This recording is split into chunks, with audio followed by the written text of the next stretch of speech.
Hello friends, তোমরা সবাই কেমন আছো? আশা করি তোমরা সবাই খুব ভালো আছো। আমিও খুব ভালো আছি। দেখো, আমার বাপের বাড়ির এখানে মৎস্য বা হরিনাম, যেটা বছরে একবার হয়ে থাকে, যেখানে পাড়ার মেয়ে বউরা যারা তার বাপের বাড়ির গ্রামে চলে যায়, সেই কারণে আমিও চলে এসেছি আমার বাপের বাড়িতে। আমার বাপের বাড়িতে আমার ছেলের জন্য আমার পুজো বা মানসিক আছে যে আমি গন্ডি কাটবো, ধুনো পড়াবো, যেটা গ্রামের দিকে এটা হয়ে থাকে। তো সেই কারণে আমি চলে এসেছি। কিন্তু দেখো, এখনও আমি মন্দিরেও চলে এসেছি। এটা দিনের বেলায় ভিডিও দেখাচ্ছি তোমাদেরকে। এখানে সবে নাম কীর্তন শুরু হয়েছে, অনেক যারা হরিনাম গায় তারা চলে এসছে। এটা দিনের বেলায় ভিডিও। এখানে দেখো, এখনও সেইভাবে কোনো লোক উপস্থিত হয়নি গন্ডি কাটার জন্য। আমরা অনেকটাই আগে চলে গিয়েছি। আমার মা বললো 12টার সময় হবে, কিন্তু আদৌ 12টার সময় হয়নি, অনেক পরে হয়েছে। আর ছোটো বাচ্চা নিয়ে, ছোটো বাচ্চা তো তার খিদে পেয়ে যাবে স্বাভাবিক, তাই না? সে অতক্ষণ অস্থির হয়ে যাচ্ছিলো। আমি ভেবেছিলাম তোমাদেরকে গন্ডি কাটার ভিডিওটা দেখাবো, কিন্তু দেখাতে পারলাম না সেই কারণে। তো তোমরা হরিনাম দেখতে থাকো।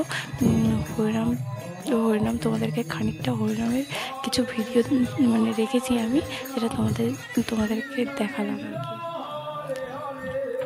ভিডিওটা যদি ভালো লাগে লাইক, শেয়ার অ্যান্ড সাবস্ক্রাইব করে দিও, আমার চ্যানেলের পাশে থাকো। চলো তোমরা ভিডিওটা দেখে নাও।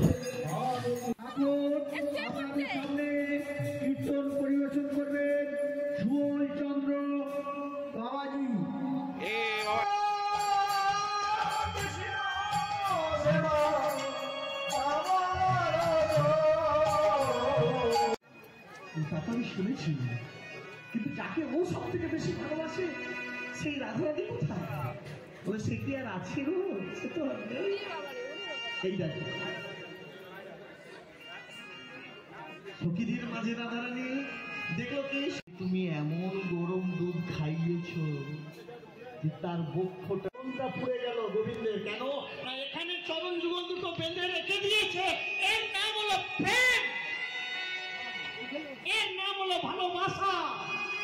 তাই তো ভগবান বলেছে, মুখে কাহা ঢুঁড়ো বন্দে, मैं तो तेरे पास में, ना मैं तेरे नामे मस्जिद, ना काबे कैलाश में, और तुझे